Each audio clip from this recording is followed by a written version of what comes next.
Alhamdulillah, alhamdulillahirabbil alamin. Wassalatu wassalamu ala asrofil anbiya'i wal mursalin wa ala alihi wa sahbihi ajmain, amma ba'du. Yang kami hormati Ibu Badaria MPD selaku pengampu mata kuliah pengembangan kurikulum serta teman-teman sekalian yang saya sayangi. Puji syukur atas kehadirat Allah Subhanahu wa taala yang mana pada hari ini kita masih diberikan kesehatan sehingga dapat melaksanakan presentasi secara daring. Kedua kalinya, sholawat serta salam tak lupa kita hadiahkan kepada junjungan kita Nabi Muhammad SAW. Semoga kelak kita mendapatkan syafaatnya di yaumil qiyamah nanti. Amin ya robbal alamin. Kenalkan, nama saya Febria Lestari. Di sini saya sebagai moderator dalam presentasi yang membahas tentang pengembangan kurikulum berdasarkan aksiologi. Sebagai calon guru, tentunya kurikulum sudah tidak asing lagi di telinga kita. Maka dari itu, kita harus belajar dan kita dituntut untuk dapat mengembangkan kurikulum agar menjadikan siswa lebih baik lagi ke depannya. Maka dari itu, mari kita dengarkan pembahasan materi dari pemateri-pemateri kita yang kece-kece. Nah, langsung saja pemateri yang pertama akan disampaikan oleh rekan saya Dara Julita. Materi yang kedua akan disampaikan oleh Emma Kurniawati. Materi yang ketiga akan disampaikan oleh Muhammad Al-Farizi Hasibuan. Dan materi yang keempat akan disampaikan oleh rekan saya Dea Damayanti Lutfa. Materi yang kelima akan disampaikan oleh Saudara Hamdani. Dan yang materi terakhir akan disampaikan oleh Saudari Amalia Putri. Kepada pemateri-pemateri saya persilakan dengan segala hormat. Baik, saya Dara Julita dengan NIM 204210148. Di sini saya akan menjelaskan materi yang pertama, yaitu tentang pengertian kurikulum. Berdasarkan Undang-Undang Nomor 20 Tahun 2003 tentang Pendidikan Nasional, Pasal 1 Butir 19, bahwa kurikulum merupakan seperangkat rencana dan pengaturan mengenai tujuan, isi, dan bahan pelajaran. Kurikulum juga digunakan sebagai pedoman dalam penyelenggaraan pendidikan untuk mencapai tujuan pendidikan tertentu. Di Indonesia sendiri, kurikulum mengalami beberapa perubahan, mulai dari kurikulum tahun 1967, kurikulum tahun 1995, kurikulum tahun 2004 atau KWK, kurikulum tahun 2006 KTSP, kurikulum K13, kurikulum revisi K13 hingga kurikulum Merdeka yang saat ini digunakan. Adapun tujuan dari kurikulum itu sendiri yaitu sebagai alat pendidikan untuk menghasilkan siswa yang berintegrasi. Kurikulum juga membantu siswa dalam memahami ataupun mengerti tentang sistem pendidikan yang diterapkan, sehingga siswa mampu untuk menentukan pendidikan yang diinginkan untuk jenjang pendidikan selanjutnya. Selain itu, kurikulum juga bertujuan untuk memeratakan pendidikan di dalam negara, memberikan arahan dan membimbing siswa untuk menjadi pribadi yang cerdas, berpengetahuan tinggi, kreatif, inovatif, bertanggung jawab, dan siap untuk masuk dalam kehidupan bermasyarakat. Baik, sekian. Untuk materi selanjutnya, saya kembalikan kepada moderator.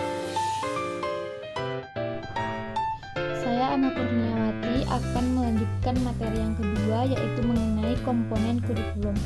Komponen kurikulum terdiri dari beberapa bagian.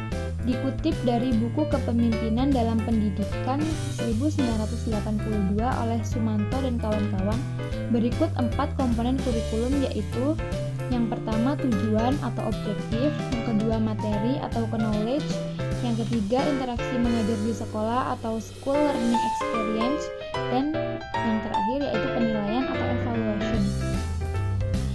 Yang B, adapun pengertian aksiologi. Aksiologi merupakan cabang ilmu filsafat yang mempertanyakan tentang bagaimana manusia menggunakan ilmunya. Aksiologi merupakan istilah yang berasal dari kata Yunani yaitu axios yang berarti sesuai atau wajar dan logos yang berarti ilmu. Aksiologi dipahami sebagai teori nilai atau value. Nilai terbagi menjadi dua, yaitu nilai intrinsik dan nilai instrumental. Nilai intrinsik contohnya, pisau dikatakan baik karena mengandung kualitas pengirisan, dan nilai instrumental ialah pisau yang baik adalah pisau yang digunakan untuk mengiris. Jadi dapat disimpulkan bahwa nilai intrinsik ialah nilai yang dikandung pisau tersebut.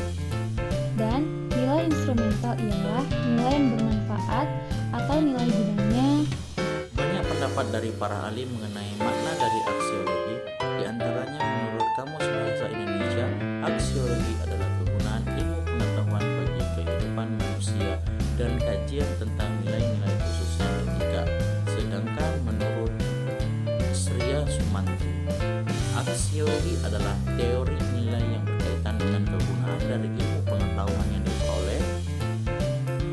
Aksiologi terbagi menjadi dua kategori utama, yaitu etika dan estika. 1. Etika berkaitan dengan kajian konsep benar dan salah, baik dan buruk atau jahat dalam kehidupan sehari-hari. 2. Sedangkan estetika berkaitan dengan kualitas kecantikan dan kenikmatan yang dialami oleh manusia. Etika dan estetika ini menjadi krusial dalam pengembangan kurikulum pendidikan. Baiklah, di sini saya akan melanjutkan penjelasan dari Al-Farizi. C. Pengembangan kurikulum secara aksiologi. Berdasarkan berbagai ungkapan di atas, maka dapat disimpulkan bahwa aksiologi merupakan cabang filosofis yang mempelajari atau membahas tentang peran nilai terhadap kegunaan ilmu pengetahuan. Apakah ilmu pengetahuan yang diperoleh umat manusia terkait nilai, moral, etika, agama, atau dengan kata lain voluben, atau bebas nilai, atau disebut volu-free.